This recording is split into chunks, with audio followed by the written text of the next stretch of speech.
మన దేశం మన రాష్ట్రంలో పాడి పోషణకు ప్రత్యేక స్థానం ఉంది. పాలను వయస్సు నిమిత్తం లేకుండా ప్రతి ఒక్కరూ సేవించవచ్చు. పాల నాణ్యతను బట్టి వాటిలో పోషక విలువలను నిర్ధారించవచ్చు. ముఖ్యంగా మన ఉభయ రాష్ట్రాల్లో పాడి పోషణ అనేది గ్రామీణ జీవనాన్ని ప్రభావితం చేసే వాటిలో ముఖ్యమైనదిగా చెప్పొచ్చు. గుంటూరుకి చెందిన విజయ్ కుమార్ అనే రైతు పాడి పోషణలో మంచి ఫలితాలు పొందుతూ ఎందరికో ఆదర్శంగా నిలుస్తూ ఉన్నారు. ఆ వివరాలు ఇప్పుడు తెలుసుకుందాం.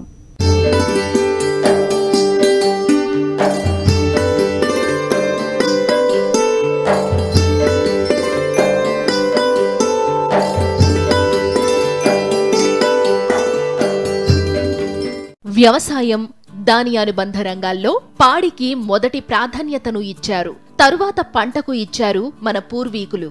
కారణం, పాడి పశువుల పోషణ ద్వారా లాభాలు ఏ రోజుకారోజు వచ్చే అవకాశం ఉంటుంది. పాడి పంట 2 సమపాళ్లల్లో ఉంటే వ్యవసాయం అద్భుతంగా ఉండి రైతుకు లాభం అధికంగా ఉంటుంది. తద్వారా గ్రామీణ జీవనం, దేశ ప్రగతి బాగుంటుంది. ఇప్పుడు మనం చూస్తున్న రైతు పేరు విజయ్ కుమార్. గుంటూరు జిల్లా వత్తిచెరుకూరు మండలం పుల్లడిగుంట గ్రామానికి చెందిన ఈ యువ రైతు పాడి పోషణ చేపట్టి మంచి లాభాలను పొందుతున్నాడు. ఇంతకు విజయ్ కుమార్ కూడా పత్తి, వరి పంటలే సాగు చేసేవాడు. అయితే అందులో ఆశించినంత ఫలితం రాకపోయేసరికి పాడి పోషణ చేపట్టి ప్రస్తుతం మంచి లాభాలు సంపాదిస్తున్నారు. నా పేరు విజయ్ కుమార్, మాది పుల్లడిగుంట గ్రామం, వట్టిచెరుకూరు మండలం, గుంటూరు జిల్లా. నేను గత 15 సంవత్సరాలుగా ఈ పాడి పరిశ్రమని అభివృద్ధి చేస్తూ ఉన్నాను. మా పూర్వీకుల ద్వారా ప్రజలకు, కస్టమర్స్కు మంచి ఆరోగ్యమైన పాలు ఇవ్వాలనే ఆకాంక్షతోటే ఇది స్టార్ట్ చేయడం జరిగింది. మనం ఆరోగ్యంగా ఉండాలి అంటే పాలు ప్రధానమైనవి. మనకి పాడి పంటలు 2 సమతుల్యంగా ఉంటేనే మనం ఆరోగ్యం సమతుల్యంగా నడుస్తుంది. మనం ఇప్పుడు వచ్చిన నూతన వరవడిలో మనం పాడి పరిశ్రమ వైపు మర్చిపోయి పాల ప్యాకెట్లు తీసుకోవడం జరుగుతుంది. దానివల్ల మనం చాలా అనారోగ్యకారులు అవుతున్నాం. అనారోగ్యాలు కాకుండా ఉండాలి అంటే మనం పాడి పరిశ్రమ వైపు నడవాల్సిందే. ప్రజలందరికీ మంచి ఆరోగ్యాన్ని ఇవ్వాలనే సదుద్దేశంతో డబ్బు సంపాదనే ధ్యేయం కాకుండా ప్రజా ఆరోగ్యమే పరమావధిగా నేను ఈ ఫామ్ను మెయింటైన్ చేయడం జరుగుతుంది. మీ ఆరోగ్యంతో పాటు భావితరాలకు మంచి ఆరోగ్యాన్ని ఇవ్వాలంటే మనం పాడి పంట 2 సమతుల్యంగా ఉంటేనే మానవ మనుగడ సాధ్యమవుతుంది. ఇప్పుడు మనం గత 3 సంవత్సరాలుగా మనం చూస్తూనే ఉన్నాం. కరోనా కాలంలో ఇటువంటి ప్రభావాలన్నీ కేవలం మన నూతన వరవడికి వెళుతుండడం వల్ల ఇలాంటి ప్రకృతి వైపరీత్యాలను సంభవిస్తున్నాయి. మన పూర్వీకులు పాల ప్యాకెట్లు అనేది ఎవరికి తెలియదు. వాళ్ళు ఎంతో ఆరోగ్యంగా 70 నుంచి 80 సంవత్సరాలుగా వాళ్ళు ఆరోగ్యంగా చాలా ఉన్నారు. ఇప్పుడు అది 50 నుంచి 60 సంవత్సరాలకు వచ్చింది. అది కేవలం మనం తీసుకునే అజాగ్రత్తల వల్లే తగ్గించుకుంటూ వస్తున్నాం.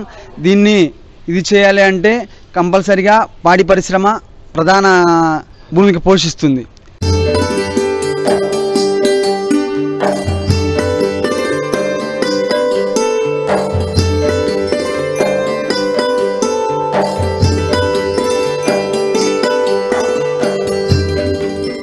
రైతు శక్తి అనే పేరుతో డైరీ ఫామ్ ని స్థాపించి 100 గేదెలను, 50 ఆవులను పోషిస్తూ పాల విక్రయం ద్వారా లాభాలను పొందుతున్నాడు.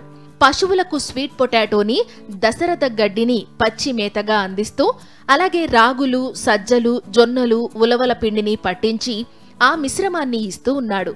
దానివల్ల పాల దిగుబడి బాగా ఉందని అంటారు విజయ్ కుమార్.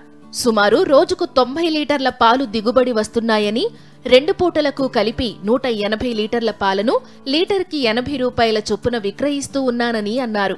పాడి పంట సమతుల్యత బాగుంటే మానవ మనుగడ బాగుంటుందని అంటారు ఈ రైతు. పాడి పరిశ్రమ కరెక్ట్గా ఉంటేనే మనకి పంటలు, పాడి పంట 2 సమతుల్యంగా ఉన్నప్పుడే మనకి ఎటువంటి అనారోగ్యాలు మన దరి చేరవు. ఇది వచ్చేసి 62 అడుగులు పొడవు, 40 అడుగులు వెడల్పుతోటి 3 లైన్లుగా డివైడ్ చేసామండి. ఫస్ట్ వచ్చేసి పాడి గేదెలు ఉంటాయి, సెకండ్ సూడి గేదెలు, తర్వాత వచ్చేసేసి మనకి నెక్స్ట్ జనరేషన్ అండి, అది 2 సంవత్సరాలు పడదోళ్ళు అని చెప్పాం కదా, అలా ఉంటాయి. ఆ దోళ్ళు మాత్రం నేను కంపల్సరీగా ఒక పడదోళ్ళను కూడా నేను అమ్మనండి. అవి 2 ఇయర్స్ కానీ 3 ఇయర్స్ కానీ అంటే వాటి కండిషన్గా ఉంటే 2 ఇయర్స్ 3 ఇయర్స్లో అవి మళ్ళీ సూడి మోసి మళ్ళీ పాడికి లైన్లోకి వస్తాయండి. పాల గురించి అయితే మనకు వచ్చే రాబడి ఏమి ఉండదండి. ఆ దోళ్ళు ఎప్పుడైతే మన డైరీలో అభివృద్ధి అయ్యి ఆ దోళ్ళు ఎప్పుడైతే మనకి పాడి పశువులుగా మారతాయో అప్పటి నుంచే మనం ఇన్కమ్ తీసుకోగలము. ఎందుకంటే ఇప్పుడు వచ్చే ఇన్కము మనకి 12,000 వచ్చినా కానీ వర్కర్స్కి కానీ షెడ్ మెయింటెనెన్స్కి దాణాలకి వాటి మెయింటెనెన్స్కి బరాబర్ సరిపోతుందండి. ఎందుకంటే మనం ఇచ్చే ఫీడ్ ఖర్చుకి వెనకాడకుండా ఇస్తాం కాబట్టి అంత ఖర్చు అవుతుంది. ఇప్పుడు అవి ఆ పడదోళ్ళు అయితే ఎప్పుడైతే నాకు లైన్లోకి వస్తాయో నాకు అప్పటి నుంచి ఇన్కమ్ ఆఫ్టర్ 2 years తర్వాత నేను కొంచెం మినిమం నెలకి ఒక 50,000 నుంచి 60,000 సంపాదన టార్గెట్ చేస్తున్నాను అండి. అదొకటండి. ఇప్పుడు నేను ఇది ఎంతో సంతృప్తిగా ఉంది. ఎందుకంటే నేను ఒకప్పుడు ఇక్కడే అండి 5వ మైల్లో మా నాన్నగారు చేసిన మిల్లులోనే చానాళ్ళు చేశానండి. అక్కడ 1,500 నుంచి 2,000 రూపాయల శాలరీకి నేను చేయడం జరిగింది ప్రతి నెల. ఇప్పుడు వచ్చేసి నేనే నా వర్కర్స్కి 50,000 నుంచి 60,000 రూపాయల శాలరీ ఇస్తున్నానండి. నాకు అది సాటిస్ఫాక్షన్గా ఉంది. నేను తృప్తిగా ఉంటూ నాతో పాటు 3-4 కుటుంబాలని పోషిస్తున్నాను. అంతేకాకుండా కనీసం ఒక 100 కుటుంబాల వరకు మంచి ఆరోగ్యవంతమైన పాలను ఇవ్వడంతో నాకు చాలా ఆనందంగా ఉందండి. నేను ఇది మా తాతల దగ్గర నుంచే నేను చూసి ఫస్ట్ నుంచే బాగా ఇంట్రెస్ట్ అండి. దీన్నే డెవలప్ చేద్దామనే ఉద్దేశంతో నేను ఇలా చేయడం జరుగుతుంది.